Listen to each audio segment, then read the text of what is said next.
some reasons, many basketball fans speak of Reggie Miller's name when discussing the greatest players of all time. Even some NBA legends speak of Reggie Miller.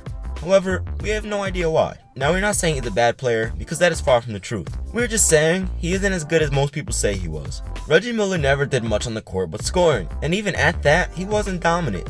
Reggie Miller averaged 18 points per game throughout his career, which today is subpar compared to most NBA superstars. And going back to the fact that he never did much else on the court, he barely averaged 3 rebounds per game, which for someone who is 6'7" is absolutely terrible. Now we have to admit, Reggie Miller is one of the clutchest players in NBA history, which is fantastic. However, if you compare his stats with modern day NBA players, he is similar to a Jamal Crawford who averages 18 points per game, 3 rebounds, and 3 assists. What we were trying to say is, if Reggie Miller played in today's NBA, he wouldn't be the first option for most NBA teams, and he probably would be a 6th man.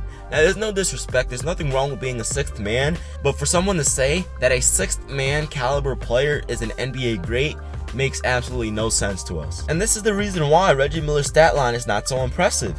He was the first option on the Pacers for over a decade, yet he only averaged over 20 points per game 6 times throughout his 18-year career. And on top of that, Reggie Miller has only been to the All-Star game 5 times out of 18 years. Are you really going to tell us that someone who most consider one of the best basketball players of all time has only been to the All-Star game 27% of his 18-year career? Was he a great shooter? Of course he was. Was he a great leader? Of course he was. Could he take over a basketball game at will? Of course he could. However, for someone who is considered a great player, it was ridiculous that he was a score-first player yet could barely average over 20 points per game. He did nothing else on the court, so there's no excuse why he couldn't do it. And he has little to no achievements on top of that, thus proving our thesis that Reggie Miller is the most overrated NBA player of all time.